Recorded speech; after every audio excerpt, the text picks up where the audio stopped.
तुगलकपुर कभेड़ा स्थित काऊ सेंचुरी में मंगलवार को केंद्रीय पशुपालन राज्य मंत्री एसपी बघेल और प्रदेश सरकार में मंत्री धर्मपाल सिंह ने गो अभ्यारण्य का लोकार्पण और कृत्रिम गर्भाधान व कृषक प्रशिक्षण केंद्र का शिलान्यास किया। 5000 क्षमता वाली सेंचुरी में 2700 पशु बताए गए हैं। केंद्रीय मंत्री एसपी बघेल ने कहा कि परंपरागत खेती को छोड़कर ही किसानों की आय को बढ़ाया जा सकता है। कैबिनेट मंत्री धर्मपाल सिंह ने राज्य मंत्री कपिल देव अग्रवाल के प्रस्ताव पर नई गौशाला निर्माण की घोषणा की। श्री गोवर्धन गौ सेवा समिति द्वारा संचालित काऊ सेंचुरी में पूर्व केंद्रीय राज्य मंत्री संजीव बालियान की अध्यक्षता में आयोजित कार्यक्रम में केंद्रीय पशुपालन राज्य मंत्री एसपी बघेल, कैबिनेट मंत्री धर्मपाल सिंह, प्रभारी मंत्री सोमेन तोमर, राज्य मंत्री कपिल देव अग्रवाल, मिथिलेश पाल, जिलाधिकारी उमेश मिश्रा आदि अतिथियों ने दीप प्रज्वलन के साथ कार्यक्रम की शुरुआत की। इसके बाद गौ अभ्यारण्य का लोकार्पण, कृत्रिम गर्भाधान व कृषक प्रशिक्षण केंद्र का शिलान्यास किया गया। केंद्रीय पशुपालन मंत्री प्रोफेसर एसपी बघेल ने कहा कि पूर्व मंत्री संजीव बालियान के प्रयासों से एशिया लेवल की काऊ सेंचुरी का सपना साकार हुआ। आगरा की तर्ज पर गौशाला बनाई जाएगी। किसानों की आय बढ़ाने का पिकनिक स्पॉट बनाए जाएंगे। उन्नत किस्म का मधुमक्खी, मछली, मुर्गी, सुअर, बकरी पालन बढ़ाकर परंपरागत खेती को छोड़ना होगा, तभी आय बढ़ेगी। काऊ सेंचुरी में कई एकड़ खाली है, इसलिए यहाँ जैविक और औषधि खेती को बढ़ावा दिया जाएगा। कैबिनेट मंत्री धर्मपाल सिंह ने कहा कि यह राजनीति का स्वर्णिम युग है, क्योंकि प्रधानमंत्री मोदी कर्म योगी और मुख्यमंत्री योगी जन्म योगी हैं। हमारा देश कृषि प्रधान देश है। किसान अन्न पैदा करता है और कृषि जीवन जीने की दिशा दिखाता है। प्रदेश की गौशालाओं में 13.5 लाख गोवंश संरक्षित किया गया है। इन पर हर रोज 8.5 करोड़ रुपए खर्च हो रहे हैं। 4 आवारा गाय पालने वालों को 6,000 रुपए प्रति माह दे रहे हैं। नस्ल सुधार में अलग से सुविधाएं दी जा रही हैं। 1,80 करोड़ की लागत से नई गौशाला बनाने की घोषणा की। एक गाय पर 40,000 का अनुदान दे रहे हैं। 200 गायों की नस्ल सुधार को 2 करोड़ का अनुदान दिया जा रहा है। और 2017 से पहले जिस तरह की स्थिति थी, हमारी प्रदेश की सरकार माननीय योगी जी के नेतृत्व में और देश की सरकार ने, माननीय मोदी जी ने हमेशा यही प्रयास करते हुए कि गाय का संरक्षण हो, गौ माता सुरक्षित रहे। नहीं तो हम लोग को याद है कि 2017 से पहले किस तरह की घटनाएं पूरे देश और प्रदेश के अंदर होती थी। क्योंकि डॉक्टर साहब ने एक बड़ा काम किया है। मैं पूरे मुजफ्फरनगर की तरफ से और नहीं, पूरे पश्चिम की तरफ से भी उनका आभार और धन्यवाद व्यक्त करता हूं। एक अच्छा काम हुआ है, हम लोग भी उसमें आगे बढ़कर आगे बढ़ेंगे। देखिए, मैं बिजली के बारे में आज ज्यादा कहने का विषय नहीं है, लेकिन मैं इतना जरूर कह सकता हूं कि 2017 से पहले याद होगा 8 दिन बिजली दिन में आती थी और 8 दिन बिजली रात में आती थी। और डॉक्टर संजीव बालियान जी बैठे हैं। सबसे ज्यादा चिंता डॉक्टर साहब की होती थी, जब भी कोई बैठक होती थी, कि किसानों को बिजली फ्री कम मिलेगी। लेकिन ये भी इसी सरकार के अंदर हुआ है और अभी संसाधन धीरे धीरे बढ़ रहे हैं। माननीय प्रधानमंत्री जी के आशीर्वाद से, माननीय योगी जी की कृपा से धीरे धीरे हम लोग अपनी संरचना जो स्ट्रक्चर है उसे अच्छा कर रहे हैं। और हमारा प्रयास है कि 24 घंटे बिजली उत्तर प्रदेश के सम्मानित नागरिकों को मिले। जनपद की दशा और दिशा बदलने का काम किया। निश्चित रूप से लंबे समय तक हम लोगों ने विपक्ष में राजनीति की, 2012 से और 2014 से संजीव बालियान जी सांसद हुए, मंत्री हुए। हम लोग विपक्ष में राजनीति करते थे, लगातार इनकी अच्छी नीतियों का भी विरोध कर लेते थे कई बार तो, लेकिन मन में ये बात रहती थी नहीं, काम सरकार में, एनडीए की सरकार में अच्छे काम हो रहे हैं। और एक बड़ा काम हुआ है, एक बहुत बड़ा काम। लगातार विपक्ष के लोग इस बात को मुद्दा बनाकर लोगों के बीच में जाते थे, किसानों के बीच में जाते थे, आवारा पशु को लेकर एक बड़ी समस्या। और आज हम कह सकते हैं कि जनपद मुजफ्फरनगर में एक बड़ा समाधान हुआ है। जो आकलन है हमारे जनपद का, लगभग 6,500-7 हजार की काउंटिंग हमारे जनपद में है जो पशुओं की है, और 5,000 की कैपेसिटी इस काऊ सेंचुरी की है, जिसमें अभी तक 3,000 पशु संरक्षित हुए हैं और लगभग 60 से ज्यादा गौशाला भी जनपद के अंदर चल रही है, जो विभिन्न समाजसेवी संस्थाएं उनको संचालन करने का काम कर रही हैं। और मैं माननीय मंत्री जी को धन्यवाद करूंगा कि उन्होंने उनकाजी विधानसभा में इस भूमि को चयनित किया।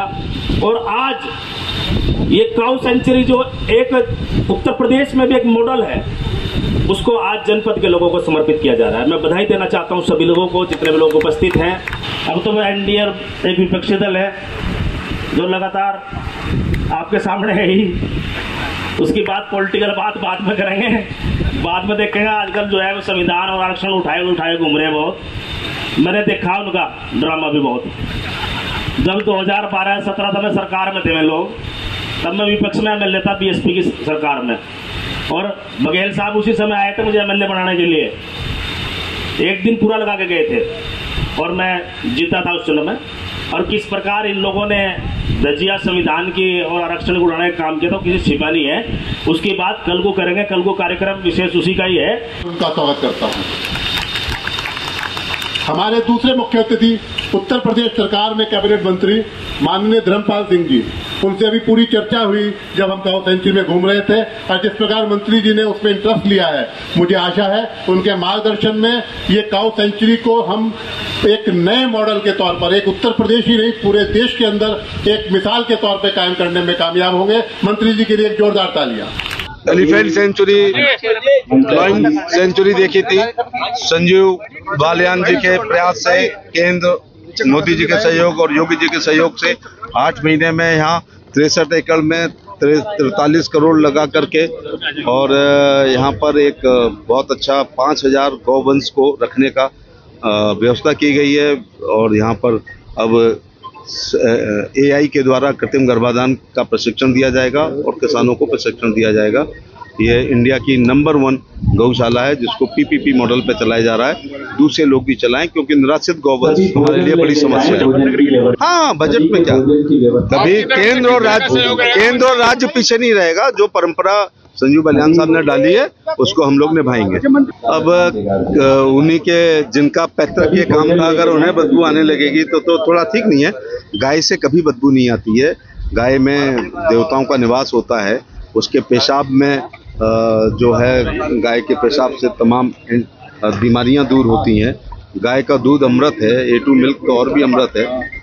बुद्धि शार्प होती है, तो ऐसा कमेंट नहीं करना चाहिए। क्षेत्रीय पार्टियां हमेशा इस प्रकार के अपनी सभ्यता, संस्कृति, धर्म, आध्यात्म, भाषा, लोक भोजन, लोक भूषा को लेकर के अपनी बात कहते हैं। राणा सांगा, शिवाजी महाराज, राणा प्रताप जी, छलकारी बाई जी, महाराज सूरजमल, अहिल्याबाई होलकर, महर्ष वाल्मीकि, भगवान परशुराम जी, और भी हर समाज में ये हमारे साझा पुरखे हैं। इनके ऊपर तत्काल टिप्पणी नहीं करनी चाहिए। अटल बिहारी वाजपेयी जब लीडर अपोजिशन के रूप में UNO जाते थे या दुनिया में कहीं जाते थे, तो भारत की सभ्यता, संस्कृति, धर्म, आध्यात्म, गीता, पुराण, महाभारत, उपनिषद, ऋचाएं, भारत की साहित्यिक, सांस्कृतिक, धार्मिक, आध्यात्मिक परंपरा और रीत रिवाज का बखान करके आते थे। और ये हमारे लीडर अपोजिशन ऐसे हैं जो विदेश में हमारी बदनामी करते हैं। ये अच्छी बात नहीं है। ये वो लोग कर रहे हैं जो कुंडली मार के वक्त की जमीन पर बैठे हुए हैं, और 3rd नंबर की ज़मीन है। फौज और रेलवे के बाद 112 करोड़ की केवल आमदनी है। कांग्रेस ने 36 दिनों में राज किया है, उनके कार्यकर्ताओं पर वो ज़मीन है। अब इस वक्फ संशोधन अधिनियम से आम गरीब मुसलमान की शिक्षा, चिकित्सा, मुसाफिर खाने, वृद्धाश्रम, इनके सार्वजनिक इस्तेमाल में इस ज़मीन का इस्तेमाल होगा। जो काऊ सेंचुरी बनी है, ये वास्तव में मुजफ्फरनगर के लिए नहीं, संपूर्ण उत्तर प्रदेश के लिए बहुत उपयोगी है। ये रोल मॉडल बनेगी। और गाय मात्र पशु नहीं है, गाय एक आर्थिक संपदा है, और गाय के दूध में अमृत है, गाय के गोबर में लक्ष्मी का वास है, गाय के मूत्र में गंगा मैया बसती है। जो लोग कहते हैं गाय के गोबर में बदबू आती है, उनके दिमाग में बदबू आ रही है। सर, आपने अभी 1 करोड़ 38 लाख रुपए भी यूपी सरकार के मंत्री उनको घोषणा करी है, क्या है? देखिए, यहाँ के जो अधूरे कार्य हैं जो हमारे उत्तर प्रदेश सरकार में है, उनको हम पूरा करा देंगे। हिंदुस्तान की सबसे बड़ी अभयारण्य गौशाला मुजफ्फरनगर में, तुगलकपुर में बनी है। निश्चित रूप से संजीव बालियान जी का एक बड़ा प्रयास कर रहा है। और जो बहुत लंबे समय से गौधन को समस्या रहती थी, खेतों में खेतियां नुकसान करते थे, ऐसे सब गौधन को कलेक्ट करके संकलित करके यहाँ पे एकत्र करने का काम किया। और आज परिवर्तन कितना बड़ा हुआ है। श्री नरेंद्र मोदी के प्रधानमंत्री बनने के बाद एक पहले सत्ता होती थी, सरकारें होती थी, जनप्रतिनिधि होते थे जो कत्लखाने चलाते थे, पशुओं के कत्लखाने चलाते तो बड़े नेता बनते थे। आज ये परिवर्तन हुआ है कि नरेंद्र मोदी के प्रधानमंत्री हुआ, इस तरह के मुख्यमंत्री बनने के बाद कि जनप्रतिनिधि गौशालाएं बना रहे हैं, उनका संरक्षण कर रहे हैं और उनको स्वास्थ्य लाभ कराने का काम करना है। एक बड़ा परिवर्तन आदरणीय मोदी जी की सरकार में जो होने का काम हुआ है, निश्चित रूप से यहाँ के सहयोगियों का, उत्तर प्रदेश सरकार का, चूँकि जमीन उत्तर प्रदेश सरकार की है, राशि केंद्र सरकार के माध्यम से यहाँ पर पहुँची है।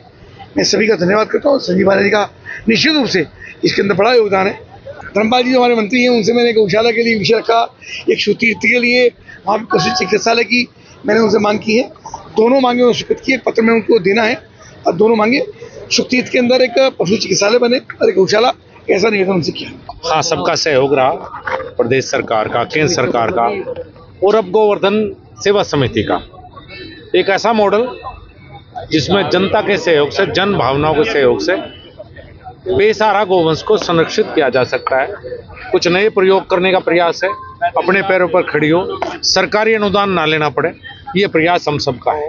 अब वो तो आपको ज्यादा पता होगा, आप ज्यादा सबके पास जाओ, पता, लेकिन आप जो नहीं पसंद है, जिन्हें कोई दिक्कत है, मानसिक रूप से कुछ समस्या है, वो आके काऊ सेंचुरी को चला सकता है। एक दिन के लिए चला के हमें दिखाए, हम ये करके दिखाएंगे। सीएनजी जब यहाँ से बढ़ने लगेगी, जब यहाँ से एम्ब्रियो से बेहतरीन किस्म की बच्चियां पैदा होंगी, जब ट्रेनिंग सेंटर चलेगा, जब हम साइलेज बनाएंगे, तो आत्मनिर्भर कैसे हो, फिर ये मॉडल पूरे देश में। आय बढ़ाने के भी कुछ उपाय बताए हमें। हाँ, ट्रेनिंग सेंटर की शुरुआत यही तो है। 3 महीने की ट्रेनिंग होगी, डेयरी की ट्रेनिंग होगी। जो बेरोजगार यहाँ आएंगे वो 15 से 20 हज़ार रुपये महीना कमाएगा, जो यहाँ से ट्रेनिंग करके जाएगा। खाने पीने रहने का खर्च भी यहीं से वहन किया जाएगा, कोई भी व्यक्ति उसे कोई खर्च नहीं देगा।